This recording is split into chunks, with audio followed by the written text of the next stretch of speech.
Hello friends, कैसे हो आप सभी। उम्मीद करती हूँ सभी अच्छे ही होंगे। तो आज बात करेंगे उस शख्सियत की जिन्होंने अपनी राजनीतिक छवि और सादा जीवन से लोगों को काफी प्रभावित किया।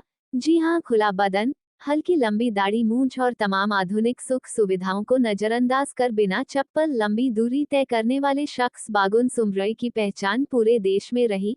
बहुपत्नियों के लिए चर्चित रहे बागुन सुमरई चाईबासा से 4 बार विधायक और सिंहभूम के 5 बार सांसद रहे। वे हमेशा खुला बदन ही रहते थे।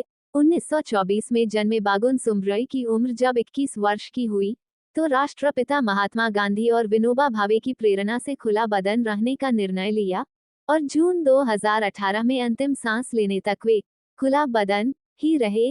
उनके शरीर पर कभी सफेद तो कभी हरा रंग का पट्टा रहता था। सर्दी, बरसात या गर्मी, किसी भी मौसम में उनका बदन खुला ही रहता था। सिर्फ धोती पहने और कंधे पर एक सफेद या हरा रंग का पट्टा लिए संसद या विधानसभा से निकलते समय कैमरों की निगाह लगातार उन्हें कैद करती नजर आती थी। इसके बावजूद तमाम आधुनिक तामझाम से दूर एक राजनीतिक संत की तरह उनका चेहरा हमेशा शांत रहा करता था। बहुपत्नियों के लिए चर्चित रहे। विधानसभा में भी बात उठी। बागुन सुमरई को बहुपत्नियों के लिए जाना जाता था। कहा जाता था कि एक दो नहीं, बल्कि उनकी कई पत्नियां थीं।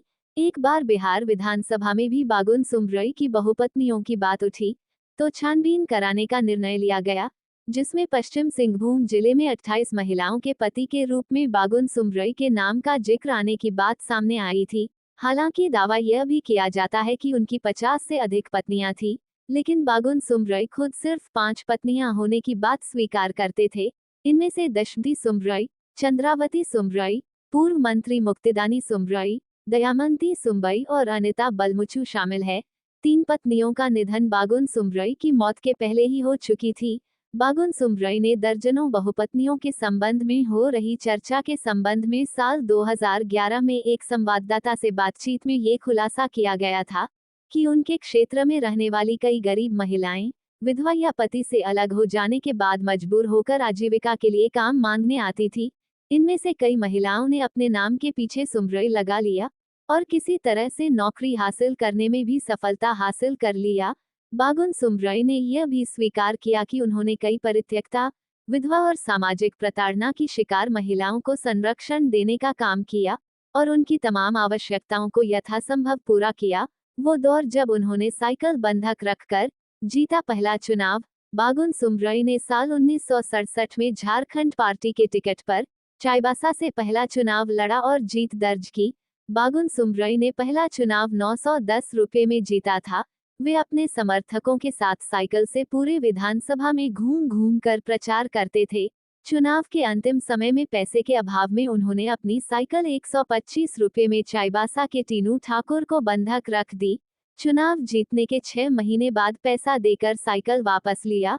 बिहारी झारखंड छोड़ो आंदोलन से चर्चित हुए बागुन सुमरई सक्रिय राजनीति में आने से पहले बागुन सुमरई चाईबासा शहर के सदर बाजार में दर्जी का काम कर जीविकोपार्जन कर रहे थे। आजादी के पहले 1945 से दर्जी का काम कर रहे बागुन सुमरई देश की आजादी के बाद झारखंड आंदोलन में कूद पड़े। झारखंड आंदोलन की कमान संभालने के बाद बागुन सुमरई ने बिहारी झारखंड छोड़ो का नाम दिया और देखते ही देखते इस आंदोलन को क्षेत्र में जबरदस्त समर्थन मिला। आंदोलन में स्थानीय हो भाषा नहीं जानने वाले 480 बिहारी शिक्षकों को चिन्हित किया गया और उन्हें क्षेत्र से खदेड़ दिया गया। उनके नेतृत्व में झारखंड आंदोलन इतना उग्र हुआ कि बिहारी शिक्षक, कर्मचारी और ठेकेदार को पकड़कर उन पर भेलवा तेल अर्थात ज्वलनशील तेल डाल दिया जाने लगा। इस आंदोलन में बागुन सुमरई नायक के रूप में उभरे। बागुन सुमरई के सिर से पिता का साया बचपन में ही उठ गया था, लेकिन मां ने घर में अच्छी खेती बाड़ी कर उनका भरण पोषण किया। विल्किंग्स रूल्स के आधार पर उनके पिता के रिक्त स्थान पर उन्हें ग्राम मुंडा चुना गया। ग्राम मुंडा रहने के दौरान उन्होंने 136 गांवों को साल 1945 में फॉरेस्ट विभाग को एक आना मालगू जारी नहीं देने का आह्वान किया। उन्होंने अंग्रेजी शासन के खिलाफ जोरदार आंदोलन चलाया।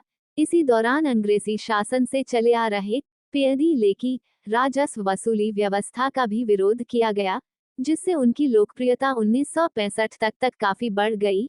कुछ दिनों बाद उन्होंने मुंडा पद से इस्तीफा देकर मुखिया का चुनाव लड़ा और जीत हासिल की। फ्रेंड, आपको यह जानकारी कैसी लगी हमें कमेंट बॉक्स में जरूर बताएं। और हाँ, अगर आप हमारे चैनल पर नए हैं तो प्लीज चैनल को सब्सक्राइब जरूर कर लेना। हम ऐसे ही रोचक जानकारी आपके लिए लाते रहेंगे। धन्यवाद। जय हिंद, जय भारत।